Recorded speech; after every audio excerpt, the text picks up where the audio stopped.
It happened last year, in a small village in Sierra Leone, just a few miles from the main road. The kind of place where people don't leave and outsiders don't visit. Everyone knows everyone, and they keep their own secrets. But I didn't know the story of Rokia until it was too late. Rokia was a bright girl, always reading books, always talking about how she wanted to go to university in Freetown. She had dreams bigger than the village, bigger than the life they wanted for her. Her parents, especially her father, didn't like that. He wanted her to marry the chief. The chief was old, probably over 60, and a cruel man. He already had 3 wives, but he wanted Rokia. They said it was a good match. He had land, cattle, and influence, but Rokia didn't care about any of that. She was determined to go to school, get an education, and make something of herself. She wasn't going to be just another village wife. I remember the first time I heard about it. I was sitting with a friend in the village square when Rokia's mother passed by us, her face tense, her eyes red from crying. She was muttering something to herself, but I couldn't hear what.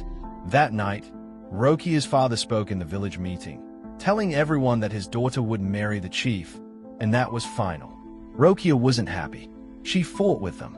I don't know if it was love, or fear, or stubbornness, but she wouldn't back down. Every day, I saw her walking with a book in her hand, her head held high, as if she was daring the world to stop her. But the world has a way of breaking people like that. Late one night, I heard screams. High-pitched, terrified screams that chilled my blood. I didn't know where it came from at first, but it sounded like Rokia. I ran to her house, heart pounding in my chest.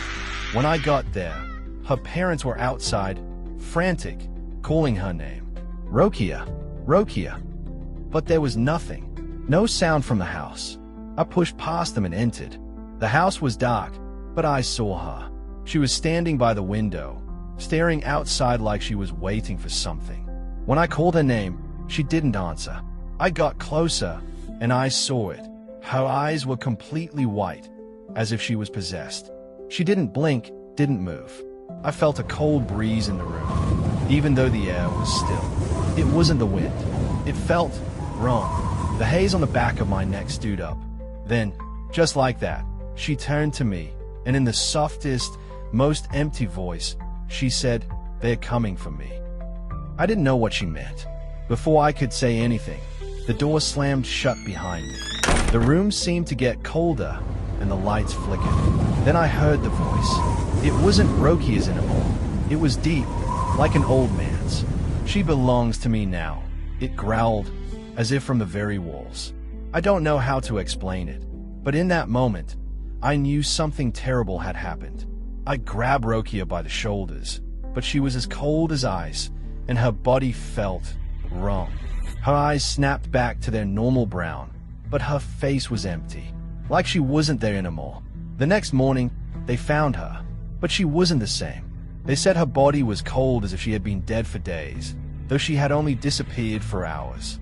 Her parents, they tried to tell us it was the chief's curse. They said she had been chosen, that she couldn't escape her fate. But I don't think anyone really understood what happened. I heard the villagers whisper that the chief had done something dark to make her belong to him. That night, after the body was buried, there were strange noises coming from the direction of the chief's house. We all heard it, but no one dared go. Some people say they saw shadows moving around his home, and that the air smelled like death. They say Rokia is still out there, waiting. Her voice haunts the village at night, and some say you can see her in the mist near the chief's house, staring with those same empty eyes. They say if you listen close enough, you can hear her calling for help, but no one answers. And now, when I walk past the village square at night, I sometimes hear girls laugh in the wind. It sounds like Rokia. It sounds like she's still trying to get off.